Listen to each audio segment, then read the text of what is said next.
मनीष जी, सुनील आनंद शुक्ला का आरोप है कि भाजपा सरकार के मंत्री कहीं भी प्रशिक्षण ले ले लेकिन भ्रष्टाचार की प्रशिक्षण नहीं छोड़ सकते।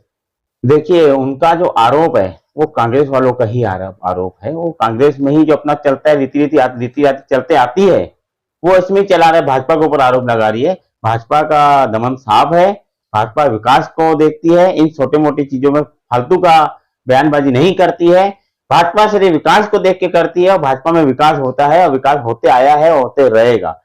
और जो उन्होंने आरोप लगाया है, पहले अपना गिरबान जाप ले। ये जो बताया है वो कांग्रेस में होते रहता है, भाजपा में नहीं होता है।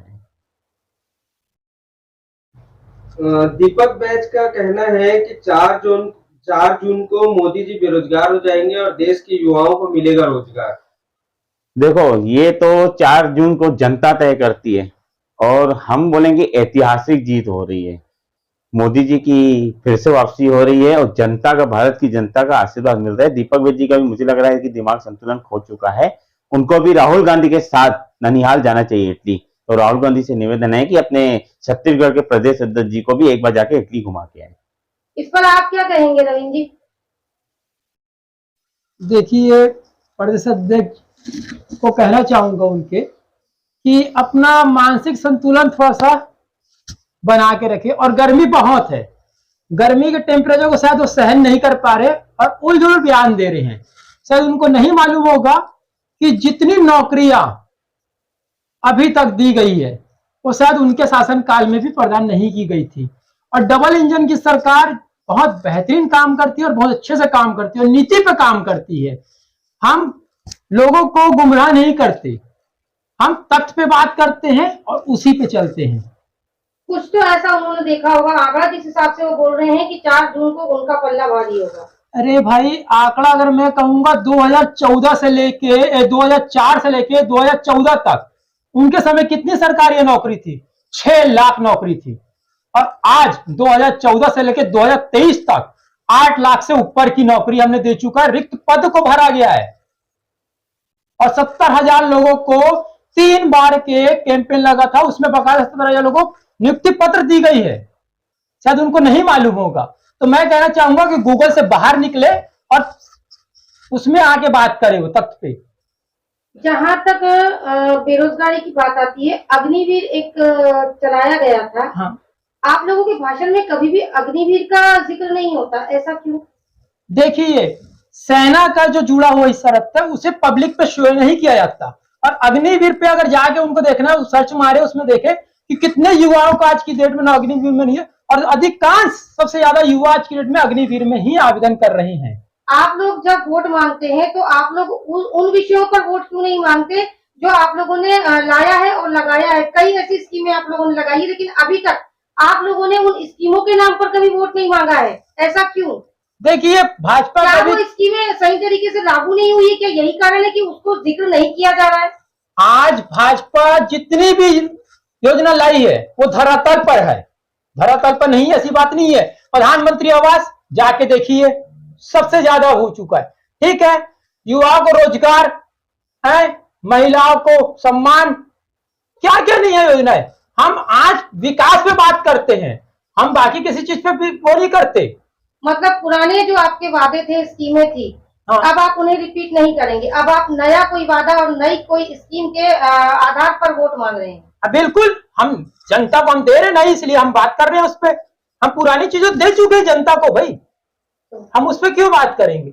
जो ही योजना हम ला रहे हैं हम उस पर बात करेंगे, हम उसको बताएंगे जनता को कि हम आपके लिए ये करने वाले हैं और उस तथ्य पे बात कर रहे हैं। सुनील आनंद शुक्ला का कहना यह है कि भाजपा सरकार के मंत्री कहीं भी प्रशिक्षण ले ले लेकिन भ्रष्टाचार के प्रशिक्षण नहीं छोड़ सकते। भ्रष्टाचारी कह रहे हैं वो सुनील आनंद शुक्ला जी। देखिए, सुनील आनंद शुक्ला जी से कहना चाहूंगा, बहुत वरिष्ठ है वो, काफी सम्माननीय है। मैं उनसे कहना चाहूंगा कि शायद सुशील आनंद जी ये भूल गए हैं कि भ्रष्टाचार की दुकान कांग्रेसी है। अगर आप देखेंगे तो सबसे पहला भ्रष्टाचार, मैं उनको याद दिलाना चाहूंगा, जवाहरलाल नेहरू के शासनकाल में हुआ था 1947 पे। वो भी कौन सा कांड था? गाड़ियों का कांड था। 1500 गाड़ी का जिसमें ऑर्डर किया गया था, जिसमें 300 पाउंड में बात हुई थी। मात्र 150 गाड़ी आई थी, बाकी गाड़ी कागज पे दिख रही थी। वो सबसे बड़ा भ्रष्टाचार था देश का। सुशील आनंद जी, तो पहले मैं उनको बोलना चाहूंगा कि भ्रष्टाचार कहाँ से पैदा हुआ है, किनको ट्रेनिंग मिल रही है ये बताए। हमको ट्रेनिंग की जरूरत नहीं है भ्रष्टाचार की। आपने समझे? कांड की बात हम कही, विकास पे बात करते हैं, इसलिए हम उस पर बात नहीं करते। आपने कांड की बात कही तो कांड से याद आया, दीपक बैज का एक और आरोप है कि सरकार जो है मुठभेड़ की जांच कराने पे, नक्सली जो अभी मुठभेड़ हुई थी, पीलिया कांड जो हुआ था उसकी बात कर रहे हैं। जांच कराने में पीछे हट रही है भाजपा सरकार। अरे भाई, आपकी सरकार थी, आपके बड़े बड़े नेता खत्म हुए थे, आप उस पे जांच तो नहीं करा सके 5 साल आपकी सरकार रहने पे? हैं सबूत लेके आपके सीएम साहब जेल में घूम रहे थे, कहां गया वो सबूत?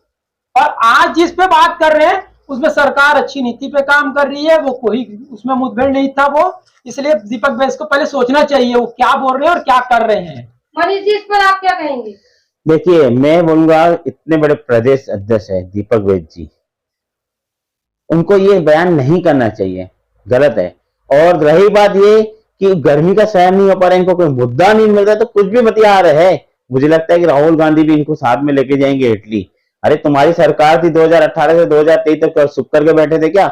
इसलिए चुप करके बैठे थे कि इन्हीं के बड़े बड़े नेताओं का कुछ हाथ था। अब ये बताइए, इतना बड़े कांड में इनके एक बड़े नेता वापसी कैसे आ गए? माने वहीं पे कहीं समझ में आता है कि कहीं ना कहीं पे इसमें बड़े नेताओं का हाथ है। ऑल ओवर ना थोड़ा दीपक बैज के लिए बोल दो। क्या ऑल ओवर कुछ बोलूं उनके लिए कि दीपक बैज जी आजकल मीडिया में बहुत ज्यादा चर्चित हैं। हाँ। अपने इन्हीं उलझुल बयानों को लेकर और उसके साथ थोड़ा बोल दो।